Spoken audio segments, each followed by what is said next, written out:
ధర్మవరం అనే ఊరిలో రాములనే గుడ్డివాడు ఒక చిన్న గుడిసెలో ఉంటున్నాడు. రాములకి ఉన్న ఏకైక తోడు లక్ష్మి అనే ఆవు. రాములు దాన్ని లచ్చమ్మ అని పిలుస్తూ ఎంతో ప్రేమగా చూసుకుంటున్నాడు. ఆ ఆవు కూడా రాములి పట్ల అంతే ప్రేమను చూపించేది. ఏంటి లచ్చమ్మా, ఎందుకలా అరుస్తున్నావు? మేతకు తీసుకెళ్లే సమయం అయిందని చెప్తున్నావా? సరే, వచ్చేసానుగా, ఇక వెళ్దాం పద. అని రాములు ఆవును మేపడానికి తీసుకెళ్ళాడు. ఆవు ముందు వెళ్తుంటే దాని తోక పట్టుకుని రాములు వెనకాలే వెళ్ళేవాడు. అలా కొంత దూరం వెళ్ళాక పచ్చగడ్డి కనిపించిన చోట ఆవు ఆగేది. నాకు తెలుసులే లచ్చమ్మా, నువ్విక్కడ ఆగావంటే ఇక్కడ నీకు కావలసిన గడ్డి దొరికిందనే కదా. సరే, వెళ్ళి కడుపు నిండా తినిరా.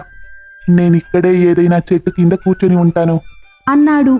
ఆవు కూడా రాములు చెప్పిన దానికి సరే అన్నట్టు దాని భాషలో చెప్పి గడ్డి మేయడానికి వెళ్ళింది. అలా ఆవు కడుపు నిండా తిని తిరిగి రాములు దగ్గరకొచ్చింది. అలా రాములు ప్రతిరోజు ఆవుని మేతకు తీసుకువెళ్ళేవాడు. తిరిగొచ్చాక ఆవు పాలు తీసి వాటిని ఇంటి పక్క వాళ్లకు అమ్మేవాడు. ఏరా రాములు, పాలు తీయడం అయిందా? అయిందక్క, ఇదిగో పాలు తీసి సిద్ధంగా ఉంచాను. ఒరేయ్ రాములు, నిన్ను చూస్తుంటే చాలా ముచ్చటేస్తుందిరా. అవ్వడానికి నువ్వు గుడ్డోడివే అయినా ఎవ్వరి దగ్గర చేయి చాచకుండా ఇలా పాలమ్ముకుంటూ వచ్చే డబ్బుతో బతుకుతున్నావు. అవునరా రాములు, అన్ని అవయవాలు బాగా పనిచేస్తున్నా కొంతమంది ఏ పని చేయకుండా ఇతరులపై ఆధారపడి బతుకుతుంటారు. కానీ నువ్వలా కాదు. దేవుడు నీకు లోపం పెట్టినా కూడా నువ్వు అధైర్యపడకుండా నీ కాళ్లపై నువ్వు నిలబడ్డావు. అక్క, ఇందులో నా గొప్పతనం ఏముంది? అంతా కూడా నా లచ్చమ్మ నాకు తోడుగా ఉండడం వల్లే జరిగింది. అలాగే మీరు కూడా నా ఇబ్బందిని అర్థం చేసుకుని ఇంటికే వచ్చి పాలు తీసుకెళ్తున్నారు.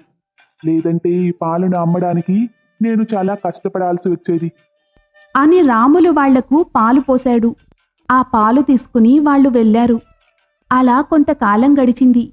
ఒకరోజు పొద్దున ఎప్పటిలాగానే ఆవుని మేతకు తీసుకెళ్లడానికి ఆవు దగ్గరకెళ్ళాడు. లచ్చమ్మ, మేతకెళ్లే సమయం అయింది. నువ్వింకా పడుకునే ఉన్నావా? లే, వెళ్దాం పద. అన్నాడు. కాని ఆవు కదలకుండా అలానే ఉంటుంది. లచ్చమ్మా, ఏమైంది? ఎందుకు పలకట్లేదు? లచ్చమ్మా, లచ్చమ్మా. అని రాములు చాలాసేపు ఆవుని లేపడానికి ప్రయత్నించాడు. కాని ఎటువంటి ప్రయోజనమూ కనిపించలేదు. దాంతో రాములు చాలా కంగారు పడతాడు. అరే, లచ్చమ్మకేమైంది? ఇలా ఉలుకు పలుకు లేకుండా పడుంది. నేనిలాగే ఆలస్యం చేస్తే ఏదైనా జరగొచ్చు. ఇప్పుడే బయటకు వెళ్ళి ఎవరినైనా తీసుకొచ్చి చూపిస్తాను అని రాములు బయటకు వచ్చి, అయ్యా, నా ఆవు ఎంత పిలిచినా పలకట్లేదు. ఎవరైనా ఉంటే కాస్త వచ్చి నా ఆవుకేమైందో చూడండి అయ్యా అని సహాయం కోసం పిలిచాడు. అప్పుడు అటుగా వెళుతున్న అంజయ్య రాములు మాటలు విని రాములితో పాటు వెళ్ళాడు. స్పృహ లేకుండా పడి ఉన్న ఆవుని చూసి అంజయ్య ఇలా చెప్పాడు. ఇదిగో రాములు, నీ లచ్చమ్మ ఇక నీకు లేదు. దేవుడి దగ్గరికి వెళ్ళిపోయింది. ఏందయ్యా మీరు చెప్పేది? అంటే నా ఆవు చనిపోయిందా? లేదు, నేను నమ్మను. అయినా నన్ను వదిలిపెట్టి నా లచ్చమ్మ ఎక్కడికి పోదు. నువ్వు నమ్మినా నమ్మకపోయినా అదేరా నిజం. ఈ ఆవు చనిపోయింది. ఎక్కువసేపు దీన్ని ఇలాగే ఉంచడం మంచిది కాదు. వెంటనే దీనికి అంత్యక్రియలు చెయ్యాలి. నువ్వు గుడ్డోడివి కనుక ఆ పని చెయ్యలేవు. కాబట్టి నేనే ఆ తంతు పూర్తి చేస్తానులే అని చెప్పి అంజయ్య ఆవుని తీసుకెళ్ళాడు. లచ్చమ్మ, భగవంతుడు నన్ను గుడ్డివాణ్ణి చేసినా నాకు తోడుగా నువ్వున్నావనే ధైర్యంతో ఇన్ని రోజులు బతికాను. కానీ ఇప్పుడు నువ్వు కూడా నన్ను వదిలిపెట్టి వెళ్ళిపోయావు. రేపటి నుండి నేను ఒంటరివాణ్ణి, ఎవ్వరూ లేని అనాథను అని రాములు ఎంతో బాధపడ్డాడు. అలా కొంతకాలం గడిచింది. ఇన్ని రోజులు దాచిపెట్టుకున్న డబ్బుతో ఒక పూట తిని ఇంకో పూట పస్తుండి రోజులు నెట్టుకొచ్చాను. ఇప్పుడు డబ్బు కాస్త అయిపోయింది. ఏదైనా పని చేసుకుందామంటే నా గూడితనం కారణంగా ఎవ్వరూ పనివ్వరు.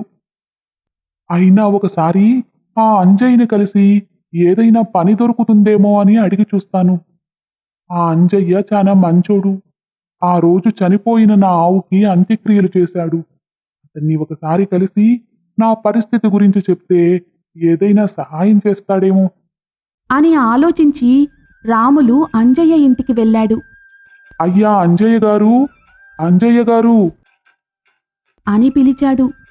రాములు గొంతు విని అంజయ్య ఇంట్లో ఉన్న ఒక ఆవు అంబా అంటూ గట్టిగా అరవడం మొదలుపెట్టింది. అది విన్న రాములు, అరే, ఆ ఆవు అరుపు వింటుంటే నా లచ్చమ్మ అరుపులాగే ఉందే. అని ఆవు దగ్గరకు వెళ్ళాడు. రాములు తన చేత్తో ఆవుని తాకి లచ్చమ్మా, అని పిలిచాడు.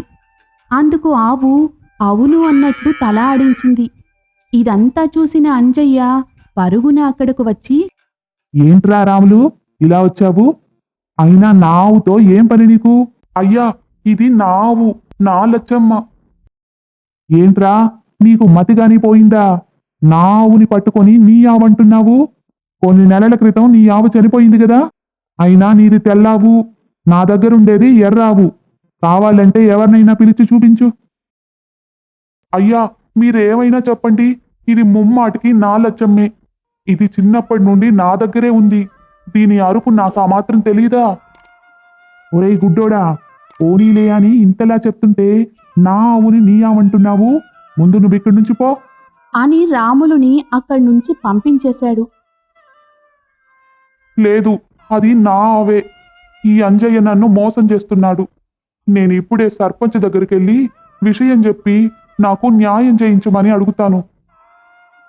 అలా రాములు సర్పంచు రాఘవయ్య దగ్గరకు వెళ్ళి విషయం చెప్పాడు. రాఘవయ్య అంజయ్యను పిలిపించి ఇలా అడిగాడు.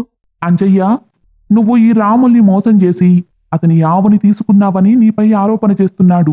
దీనికి నువ్వేం చెప్తావు? అయ్యా, మంచికి పోతే చెడు ఎదురవుతుందంటే ఇదే కాబోలు. ఈ రాములి ఆవు చనిపోతే నేనే దగ్గరుండి మరీ అంత్యక్రియలు పూర్తి చేశాను. కానీ ఈ రాములు ఆ కృతజ్ఞత కొంచెం కూడా లేకుండా నా ఆవుని పట్టుకుని వాడి ఆవంటున్నాడు. అయినా వాడి ఆవు తెల్లగా ఉంటుంది, కానీ నా దగ్గర ఉన్న ఆవు ఎరుపు రంగులో ఉంది. ఇప్పుడు మీరే చెప్పండి, ఈ గుడ్డోడి మాటలు నమ్ముతారా లేక నా మాటలు నమ్ముతారా అని. ఏం రాములు, అంజయ్య చెప్పేది నిజమేనా? నీ ఆవు తెల్ల రంగులో ఉంటుందా? అయ్యా, నాకు గుడ్డితనం కళ్ళకే కాని మనసుకు కాదయ్యా. నా ఆవు తెల్లగా ఉందన్నమాట నిజమే, కానీ ఈ అంజయ్య దగ్గర ఉండేది మాత్రం నా ఆవే. అదేంటి రాములు, నీ ఆవు తెల్లగా ఉన్నప్పుడు అంజయ్య దగ్గర ఉన్న ఎర్రావు నీ ఆవు ఎలా అవుతుంది? అయ్యా, అది ఎరుపు రంగులో ఎలా ఉందో నాకు తెలియదు, కానీ అది మాత్రం నా ఆవే. కావాలంటే మీరు ఒక పని చేయండి, ఒకసారి ఆవుని ఇక్కడికి తీసుకురండి. అది అంజయ్య ఆవైతే అతని దగ్గరికి వెళ్తుంది, ఒకవేళ అది నా ఆవైతే నా దగ్గరకు వస్తుంది. ఈ ఆలోచన బాగుంది. వీరయ్య, నువ్వు అంజయ్య ఇంటికి వెళ్ళి ఆవుని తీసుకురా అని చెప్పాడు. దాంతో అతను వెళ్ళి ఆవుని తోలుకొచ్చాడు. ఆ ఆవు నేరుగా రాముల దగ్గరకు వెళ్ళి నిలబడి ప్రేమగా అతన్ని నాకింది. అది చూసిన రాఘవయ్య, అంజయ్య, ఏంటిది? అది నీ ఆవైతే రాముల దగ్గరికి ఎందుకు నిలబడింది? అంటే రాములు చెప్పిందంతా నిజమన్నమాట. ఒకవేళ అది నిజమే అయితే మరి తెల్లగా ఉన్న ఆవు ఎరుపు రంగులోకి ఎలా వచ్చింది? అయ్యా, నన్ను క్షమించండి, అది వాడి ఆవే. అసలేం జరిగిందంటే, కొద్ది రోజుల కిందట నేను ఆరోగ్యం బాగోలేక వైద్యుడి దగ్గరికి వెళ్ళాను. వైద్యుడు నన్ను పరీక్షించి, చూడు అంజయ్య, నీకు ఊపిరితిత్తుల్లో నెమ్ము బాగా పేరుకుపోయింది, అందుకే శ్వాస తీసుకోవడానికి ఇబ్బంది పడుతున్నావు. ప్రస్తుతానికి సమస్య చిన్నదే గాని దీన్నిలాగే వదిలేస్తే చాలా ప్రమాదం. నీకు కొన్ని మందులు రాసిస్తాను, వాటిని ఆవు పాలల్లో కలుపుకుని తాగు. నాటు ఆవు పాలైతే మరీ మంచిది, నీ జబ్బు త్వరగా తగ్గుతుంది అని చెప్పాడు.